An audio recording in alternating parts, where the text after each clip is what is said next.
ये जो OP poisoning है ना, ये एग्ज़ाम में हमारे ऐसे क्वेश्चन के लिए पूछा जाता है। इसमें क्वेश्चन कैसे आता है कि तुम्हें एक केस दे देगा जिसमें लिखा होगा कि एक फार्मर है या यंग मेल है जिसको एक्सेस में सलाइवेशन हो रहा है, लैक्राइमेशन हो रहा है, यूरिनेशन हो रहा है, डेफिकेशन हो रहा, जीआई अपसेट है, एमिसेसिस है। तो बताओ उसे हुआ क्या है।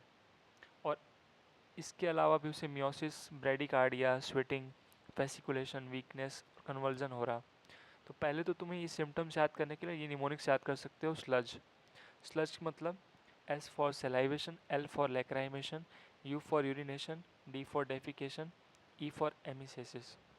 तो इसका मतलब ये है कि जब कोई फार्मर खेती कर रहा होता है ना, तो मेनली किस चीज़ का यूज़ करता है, इंसेक्टिसाइड का यूज़ करता है या पेस्टिसाइड का यूज़ करता है।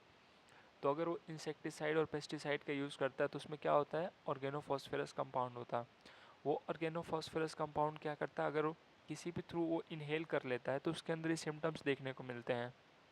तो हमारा डायग्नोसिस क्या होगा इसका, हमारा डायग्नोसिस होगा इसका ऑर्गेनोफॉस्फोरस कंपाउंड पॉइजनिंग।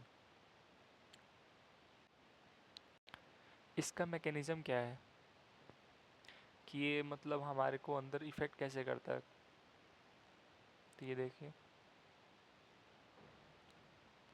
ये जो ओपी कंपाउंड है ना, ये इनिबिट करता है एसिटाइल कोलिन एस्टरेज को। एसिटाइल कोलिन एस्टरेज का काम क्या होता, एसिटाइल कोलिन को ब्रेक करना। तो अगर मान लो कि एसिटाइल कोलिन एस्टरेज को इसने इनिबिट कर दिया, अगर इसने एसिटाइल कोलिन एस्टरेज को इनिबिट कर दिया तो क्या होगा, सिनेप्स के पास एसिटाइल कोलिन का लेवल बढ़ जाएगा। सिनेप्स क्या होता, दो न्यूरॉन के बीच का जंक्शन। मान लो ये न्यूरॉन है और ये एक न्यूरॉन है, तो इन दोनों के बीच का जो जंक्शन होता है उसे बोलते हैं सिनेप्स। तो यहाँ पे ही होता है एसिटाइल कोलिन एस्टरेज। अगर इसको इनिबिट कर दिया गया तो ये एसिटाइल कोलिन को ब्रेक नहीं कर पाएगा। तो अगर ये एसिटाइल कोलिन को ब्रेक नहीं कर पाया तो इसका लेवल जो है इस सिनेप्स पे बढ़ जाएगा। तो अगर इसका सिनेप्स पे लेवल बढ़ जाएगा ना, तो ये दूसरे वाले न्यूरॉन पे दो रिसेप्टर होते हैं।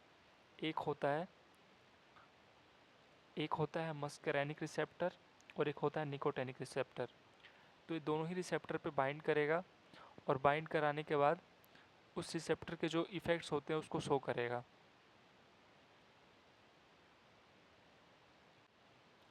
Management of OP poisoning. अगर किसी को ओपी पॉइजनिंग हो जाता है तो उसको हम ठीक कैसे करेंगे।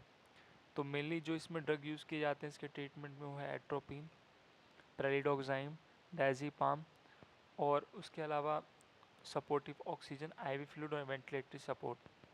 अब एट्रोपिन का काम क्या है, तो जो ये acetyl choline receptor, acetyl choline बढ़ चुके हैं ना सिनेप्स में, वो क्या करेगा, उसको मस्करेनिक रिसेप्टर पे बाइंड होने से रोकेगा। इसलिए क्या बोले इसको, मस्करेनिक एंटागोनिस्ट। तो क्या करेगा, सिक्रीशन को कम करा देगा, चार को बढ़ा देगा और ब्रोंको कंस्ट्रिक्शन को कम कर देगा। प्राइडोक्साइम क्या होता है, जैसे ये मस्करेनिक एंटागोनिस्ट है ना, तो ये निकोटिनिक एंटागोनिस्ट है। तो क्या करेगा, निकोटिनिक इफेक्ट को कम करेगा। तो और इसका मेन काम क्या है, ये एसिटाइल कोलिन एस्ट्रेज जो कि डीएक्टिवेट हो गया था, इनिबिट हो गया था ओपी पॉइजनिंग में, इसको ये वापस से रीएक्टिवेट कराएगा। तो इसको याद रखना। उसके बाद ये दोनों उतने खास इंपॉर्टेंट नहीं है, diazepam control, supportive oxygen. Mainly आपको क्या याद रखना है, एट्रोपिन और प्रेलिडोक्साइम।